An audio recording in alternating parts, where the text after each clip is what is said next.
Hello student, welcome to Rajni Sharma classes. दोस्तों, जैसे ही बात इनकम टैक्स की आती है तो भरने का टाइम हो तो टेंशन टेंशन टेंशन, और पढ़ने के लिए हो तो टेंशन टेंशन टेंशन। तो देखिए, इनकम टैक्स पढ़ना तो पड़ेगा, और इनकम टैक्स अगर पढ़ना है तो पहले तो आप ये समझ लीजिए कि सबसे पहले आपको कोई बुक लेनी पड़ेगी।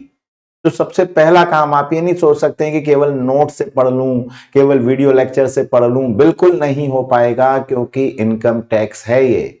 और इनकम टैक्स में कोई गाइड मत लीजिए, कोई सीरीज मत लीजिए। इसलिए मत लीजिए क्योंकि ये हर साल बदलता है। तो जब हर साल बदलता है तो गाइड तो एक बार लिख दी तो लिख दी।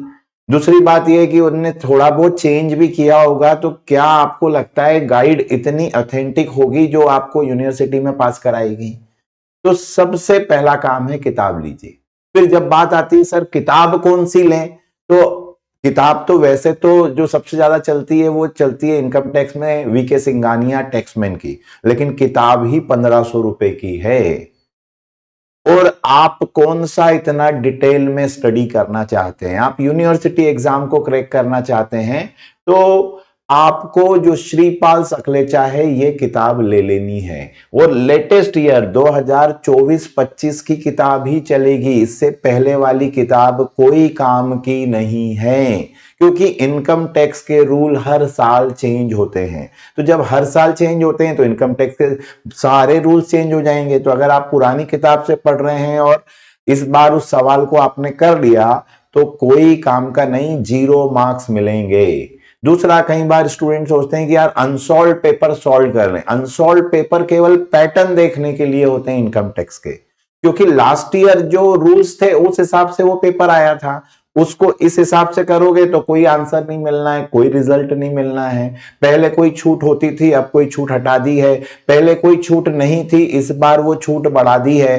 तो पुराने इनकम टैक्स के प्रीवियस ईयर पेपर कोई काम के नहीं है। वो केवल और केवल एक ये पैमाना है कि किस किस टाइप के क्वेश्चंस किस किस यूनिट में से आते हैं। इसके अलावा प्रीवियस ईयर पेपर आपको सॉल्व नहीं करना है। फिर कह दूं, इनकम टैक्स के लिए आपके पास कोई बुक होनी ही चाहिए।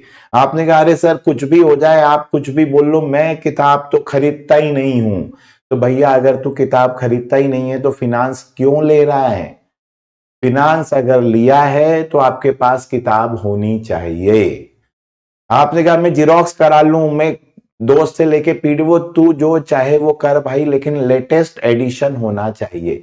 2024-25 के ही अब यूनिवर्सिटी जो क्वेश्चन पूछेगी वो आपको इसी रूल से क्या करना है, सॉल्व करना है। पेपर पैटर्न की बात करूं तो पेपर पैटर्न बड़ा सिंपलेस्ट है। 20 मार्क्स की थ्योरी, सेक्शन ए पक्का थ्योरी है। 20 मार्क्स की थ्योरी आएगी, थोड़ा गला खराब है। 4 क्वेश्चन आएंगे, कोई 2 करना है, तो इंटरनल के मार्क्स मिल गए अपने को। थ्योरी के आधे ही मार्क्स गिना करो। तो कैसे भी अगर आप सोचो तो मुझे टोटल 40 अगर नंबर लाना है तो 10-15 नंबर तो मुझे कॉलेज ने दे दिए, 10 नंबर मुझे थ्योरी में से आ गए। अभी भी 5 न्यूमेरिकल क्वेश्चन आएंगे सेक्शन बी में, 20 नंबर का एक, और आपको 3 करना है। मतलब अगर आप ये तीनों हो भी जाएंगे, क्योंकि 5 हेड होते हैं, अभी आगे हम बात करते हैं। आप कोई भी 3 अच्छे से कर लीजिए, आप बड़ी आसानी से इस पेपर को स्कोर कर सकते हैं। और उसके लिए मैं फिर कह दूं, आपके पास किताब होनी चाहिए। रही बात, ये बात समझ में आ गई आपको? अब 5 में से जो सबसे बेसिक ऑफ इनकम टैक्स, पहली यूनिट हमेशा थ्योरी होती है। दूसरा है इंडिविजुअल। इंडिविजुअल मतलब एक पर्सन।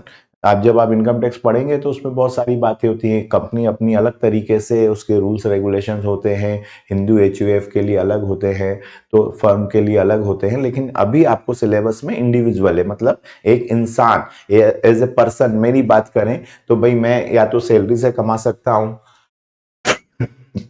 या हाउस प्रॉपर्टी, मेरे बहुत सारे मकान हैं, मैंने उनको क्या किया है, किराए पे दिया हुआ है, उससे मेरी इनकम है। Profit gains from business and profession, मैं किसी प्रकार का बिजनेस करता हूं, या मैं चार्टेड अकाउंटेंट हूं, या मैं प्रोफेसर हूं, या मैनेजर हूं। तो ऐसा कोई प्रोफेशन से अगर आप कमाते हैं तो उससे इनकम फ्रॉम कैपिटल गेन, खरीदी बिक्री, आपका मकान था, आपने पहले खरीदा था अब बेचा, तो वो क्या कहलाता है? कैपिटल गेन कहलाता है।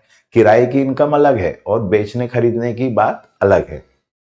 इनकम फ्रॉम अदर सोर्सेज, बाकी सारे, आपने बोला सर मैंने तो क्रिकेट के पे दाव लगाया था कि ये टीम जीतेगी तो इतने कमा लूंगा, तो बिल्कुल ये इनकम फ्रॉम अदर सोर्सेज। या केबीसी में जीत गए, तो केबीसी में जीत गए तो न सैलरी में आता है, ना हाउस प्रॉपर्टी में आता है, ना बिजनेस प्रोफेशन में आता है, ना कैपिटल गेन में आता है, वो कहाँ आता है? अदर सोर्सेस में आता है। तो वो अदर सोर्सेस, अब इसके रूल्स हैं। तो कुल मिला के आपको कितने हेड हुए? 1 2 3 4 और 5, सब पे से क्वेश्चन आना है। कोई एक कर लीजिए, कोई 2 अच्छे से कर लीजिए, और कोई जरूरी नहीं कि मैंने सैलरी पढ़ा मुझे आ गया तो आपको भी आ जाए। आपने बोला सर मेरे को सैलरी समझ में नहीं आया, कोई बात नहीं, हाउस प्रॉपर्टी सबको समझ में आता है, ये कर लो। तो 2 टॉपिक भी ठीक से कर लिए तो आपका काम हो ही जाएगा। उसके बाद टोटल इनकम, ग्रॉस इनकम है, डिडक्शंस हैं और टोटल इनकम। तो कुल मिला के ये आपका इनकम टैक्स का सिलेबस है। इसी के ऊपर काम करना है, कम से कम 2 यूनिट ठीक से कर लेनी है। पर बार बार कह रहा हूं, किताब होनी चाहिए। अगर आपके पास किताब नहीं है तो you are in big trouble. YouTube पे मैं सर सर्च कर लूं, नहीं हो पाएगा, क्योंकि यूट्यूब पे प्रॉब्लम क्या है कि जिस साल आप इनकम कमाते हैं उसके अगले साल क्या देना होता है? उसका इनकम टैक्स देना होता है। तो अभी की अगर हम बात करें 24-25 की, तो जिसने 23-24 में कमाया होगा वो क्या करेगा? 24-25 में क्या करेगा? इनकम टैक्स फिलअप करेगा मार्च तक। तो अब हर साल इसके, जब मैं कह रहा हूं रूल बदल जाते हैं, तो कोई टीचर हर साल इसके वीडियो क्यों बनाएगा? क्योंकि प्रॉब्लम समझिए ना कि हर साल ये करना पड़ेगा, हर साल नए रूल्स पढ़ने पड़ेंगे उस टीचर को कॉलेज का। या तो आप कॉलेज जाइए, तो आप कॉलेज जा रहे हैं तो कॉलेज का टीचर तो आपको नई किताब से पढ़ा ही रहा है। आपने कहा सर कॉलेज कौन जाता है, या कभी गए हैं कभी नहीं गए हैं, तो अब एकमात्र विकल्प यह है कि आप गूगल प्ले स्टोर पे जाइए, रजनी शर्मा क्लासेस सर्च करिए और उसको डाउनलोड कर लीजिए। यहां पर ऑल कोर्सेस में आपको इनकम टैक्स का कंप्लीट सिलेबस मिल जाएगा। पांचों हेड मैंने बता दिए हैं, बड़ी आसानी से आप कर सकते हैं अगर आपके पास किताब है। तो आपने बोला केवल वीडियो लेक्चर देख लूं, नहीं हो पाएगा। आप इतने बड़े हो गए हैं कि कोई आपको ऐसे पास में बैठ के पढ़ाने वाला नहीं मिलेगा। अब तो केवल एक हिंट चाहिए कि सर थोड़ा बहुत बता दीजिए, बाकी तो मैं खुद ही पढ़ लूंगा।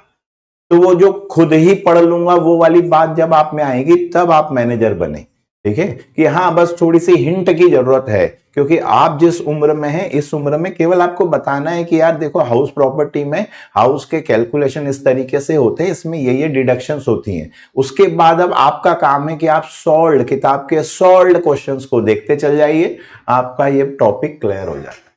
तो आसानी से किया जा सकता है, पर उसके लिए आपने ऐप डाउनलोड कर लिया हो। और अगर आपने बोला सर मैं तो एप्पल यूजर हूं, एंड्रॉइड यूजर नहीं हूं, तो कोई बात नहीं, आप हमारी वेबसाइट पर जाइए, वहां पर आप वो डाउनलोड फॉर विंडो, अगर आप लैपटॉप या डेस्कटॉप पे रन करना चाहते हैं तो उसका भी ऑप्शन मिलेगा। और डाउनलोड फॉर आईएस, मतलब एप्पल के लिए भी हमने अलग से बनाया, लेकिन उसके लिए आपको हमारी वेबसाइट पर विजिट करना पड़ेगा। और आपका एंड्रॉइड फोन है तो simply Rajni Sharma classes search करिए और उसके ऊपर काम करिए। ठीक है, इस पे आपको वीडियो लेक्चर्स मिल जाएंगे कंप्लीट, पूरे इनकम टैक्स के कंप्लीट वीडियो लेक्चर्स मिल जाएंगे। जो दूसरे आपके सब्जेक्ट्स हैं उसके नोट्स मिल जाएंगे। हमारी लाइव क्लासेस जो होती हैं उसके नोटिफिकेशन आपको टाइम टू टाइम आ जाएंगे, वो आपको मिल जाएंगे। अब बात करें यूनिट्स की, तो मैं आपको बताऊं कि टोटल आपका सिलेबस 7 यूनिट का है। इसमें पहली यूनिट थ्योरी है। इसमें छोटे से सवाल जरूर आते हैं रेसिडेंशियल स्टेटस पे और एग्जेम्प्टेड इनकम पे, पर वो कभी आते हैं कभी नहीं आते हैं। सेकंड, थर्ड, फोर्थ और फिफ्थ, और ये सिक्स्थ और सेवन भी थ्योरी है। 6 में जीएसटी के बारे में बताया है। तो आपको पता है जीएसटी के सवाल कोई बहुत बड़े नहीं होते हैं कि अगर आपने कोई सामान खरीदा है तो उस पर 18% जीएसटी लग रहा है, तो सरकार, स्टेट गवर्नमेंट क्या लेगी? 9%, और सेंट्रल गवर्नमेंट भी क्या लेगी? 9%। तो सिंपली परसेंटेज के सवाल बनते हैं, कोई बहुत डिटेलिंग क्वेश्चंस इसके ऊपर बनते नहीं है जीएसटी पे। मतलब ले देखे 2, 3, 4, 5। अब अपन इसको डिटेलिंग करते हैं कि कौन कौन सी यूनिट में क्या क्या है, पर इतना इजीएस्ट काम है ये। ठीक है, फिर कह दूं किताब होना चाहिए। किताब नहीं है आप मत लीजिए फिनांस, आपको किसी ने नहीं बोला कि आप इनकम टैक्स पढ़िए। अगर आप इनकम टैक्स पढ़ना ही चाह रहे हैं तो आपके पास किताब होनी चाहिए। ठीक है, क्योंकि जब पढ़ने की बारी होती है तो हमेशा लगता है कि यार अभी घर में कोई शादी होती तो आप 2 ड्रेस एक्स्ट्रा खरीद लेते कि यार शायद एक दो एक्स्ट्रा कर लें, लेकिन पढ़ाई की बात आती तो हमने कहा अरे किताबें पे पैसा बर्बाद नहीं करना। जब तक आप पढ़ेंगे नहीं आगे बढ़ेंगे नहीं, ये दिमाग में रख लीजिए। केवल डिग्री से कुछ नहीं होता है, नॉलेज इज रिक्वायर्ड। ठीक है। यूनिट 1 पूरा थ्योरी है आपको। Introduction to direct taxes, income tax, provision for income tax act, concept of assessment in previous year, है ना। जैसे अब जिस व्यक्ति ने अभी मार्च से लेके 1 अप्रैल 24 से लेके अभी मार्च 31-25 तक कमाएगा, तो ये जो कमाएगा उसके ऊपर अभी आपको पता है कि बजट आता है, बजट में वो रूल्स आते हैं नए, और वो नेक्स्ट ईयर क्या करेगा, उसका असेसमेंट करेगा कि मैंने ऐसे ऐसे कमाया, अब इस पे सरकार को मैं इतना इतना टैक्स दे रहा हूं। फिर पर्सन क्या होता है, इनकम क्या है, ग्रॉस टोटल इनकम क्या है, capital and revenue, receipt and expenditures क्या होते हैं, रेसिडेंशियल स्टेटस, इसके ऊपर क्वेश्चंस बनते हैं कि कितने दिन वो भारत में रहा, तो एनआरआई कहलाएगा क्या, रेसिडेंशियल इंडियन है क्या, तो वो सारी बातें इसमें कवर हो जाती हैं और इसके ऊपर छोटे मोटे सवाल आते हैं। Tax planning and tax management पूरा थ्योरी है, थोड़े से इसके ऊपर सवाल बना लेंगे आप तो वो थ्योरी लिखने में आपके लिए आसानी हो जाएगी, कंप्लीट थ्योरी। सेकंड वाला क्या है, income from, computation of taxable income from salary. Salary की अगर हम बात करें तो सैलरी भैया बहुत लंबा है, ट्रीटमेंट ऑफ पीएफ, ग्रेजुएटी, बहुत दूर तक जाता है। देखें तो पर्सनली आप मुझसे पूछे तो मैं तो थोड़ा सा सैलरी को अवॉइड करता हूं, क्योंकि सैलरी में बहुत रूल्स हैं, बहुत वैरायटी है और बहुत दूर तक जाता है। हाँ, लेकिन आपने कहा छोड़ दूं, नहीं छोड़ना नहीं, थोड़ा सा इसलिए पढ़ लीजिए क्योंकि अभी जो सबसे आखिरी एड है जो कंप्यूटेशन ऑफ टोटल इनकम, उसमें इसका एक छोटा सा पार्ट जरूर आता है। तो आपको कुछ भी छोड़ना नहीं है, 2 या 3 हेड को तो बेहतरीन कर लेना है, बाकी सब के आपको इंट्रोडक्टरी लेक्चर 2-2, 3-3 सवाल भी आपने करके रखें तो आपको समझ में आएगा क्या चल रहा है, क्यों चल रहा है। यूनिट 3 मेरे हिसाब से बस यूनिट 3 कर लीजिए, दुनिया का कोई व्यक्ति आपको फेल नहीं कर सकता। हाउस प्रॉपर्टी सबसे आसान है, capital gain and other sources, तो ये तीनों ही कवर हो गए, अदर सोर्सेज, हाउस प्रॉपर्टी और कैपिटल गेन पूरा ही कवर हो गया। आपने कहा हाँ मुझे सर ये नहीं आ रहा है वो नहीं आ रहा है, तब फिर आपको क्या करना है, unit 4 income from business and profession ये करते हैं। तो ये तो तय है कि अगर आप यूनिट 3 और यूनिट 4 कर लेते हैं तो आपका पेपर बेहतरीन हो गया। और थ्योरी के लिए फर्स्ट यूनिट और उसके बाद देखिए 5th यूनिट की बात करें तो डिडक्शन आना ही आना है, इसके ऊपर थ्योरी आना ही आना है। ठीक है ना।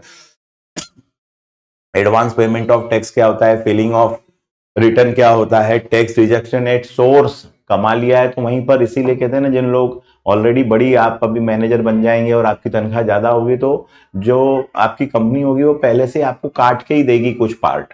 टैक्स डिडक्ट एट सोर्स, जहां पे आया केबीसी में ऐसा नहीं कि सर आप अभी मेरे को 5 लाख पूरे दे दो मैं घर जाके 30% भरवा दूंगा, नहीं, टैक्स डिडक्ट एट सोर्स, वहीं केबीसी में जैसे ही आपने 5 करोड़ कमाए 1.5 करोड़ सरकार ले लेगी 30%, कि भैया 3.5 लाख ही मिलेंगे, बोलेंगे 5 मिलेंगे 3.5, तो वो ये टैक्स डिडक्टेड सोर्स। रिबेट्स क्या होती है, रिलीफ क्या होती हैं, कंप्यूटेशन ऑफ टोटल इनकम, ये टोटल इनकम में 5 हेड आ गए कि मान लीजिए कोई व्यक्ति ऐसा है जिसने सैलरी से भी कमाया, हाउस प्रॉपर्टी भी है, कैपिटल गेन भी है, कोई प्रोफेशनल सेवाएं भी देता है, तो बिजनेस अदर सोर्सेज भी हैं, तो उसकी टोटल, फिर कितने प्रकार के उसने कहाँ कहाँ इन्वेस्टमेंट किया, एलआईसी करी नहीं करी, इनकम हाउस जो लोन लिया है उसके ऊपर क्या डिडक्शन है, तो तमाम सरकार बहुत सारी डिडक्शंस देती हैं, फिर रिबेट्स होती हैं, तो वो सारी चीजें होने के बाद टोटल इनकम कंप्यूट की जाती है।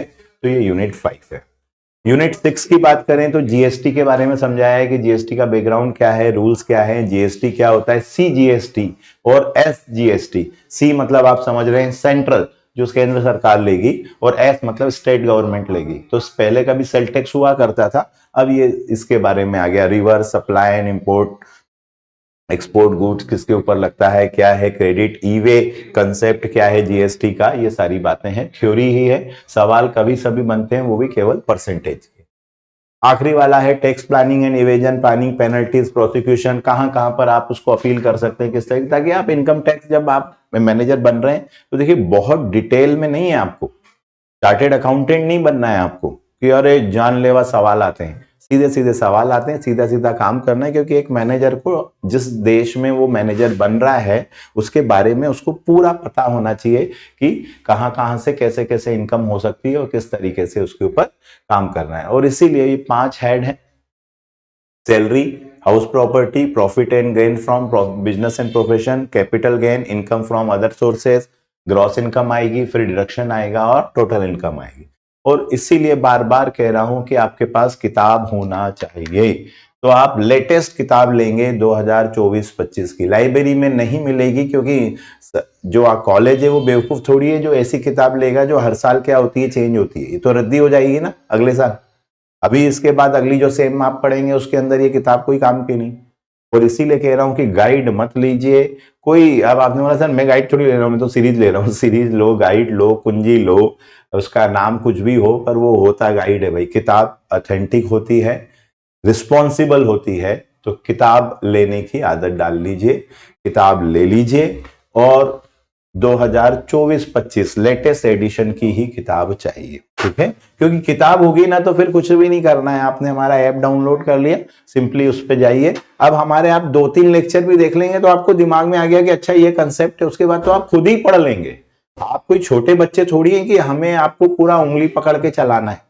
आपको तो केवल एक कंसेप्ट बताना है कि अच्छा इस तरीके से कंप्यूटेशन होता है और इसके ये बट, इफ, एल्स, इस तरीके के रूल्स हैं। वो जैसे ही आप किताब ले लेते हैं तो किताब के अंदर जो सॉल्व है उसमें रिमार्क लगा हुआ है कि ये पॉइंट आया इसलिए इसमें इस तरीके से किया गया है, इनकी इनकम आधी ली गई है, इसकी डबल ली गई है, इसको ऐसा किया गया है। वो इसे समझ में आ जाता है। तो कॉन्फिडेंस चाहिए तो किताब चाहिए और क्वेश्चन सॉल्व करना है। प्रीवियस ईयर पेपर केवल पैटर्न देखने के काम के हैं, इसके अलावा कुछ नहीं है। बुरी से बुरी कंडीशन में आपके कम से कम कोई 2 हेड क्या होना चाहिए, बहुत अच्छे से आपको आना चाहिए। तो ये पेपर यूं निकल जाएगा, ठीक है? तो चलिए मिलते हैं नेक्स्ट वीडियो में कुछ और लर्निंग के साथ। Till then keep learning. जय हिंद।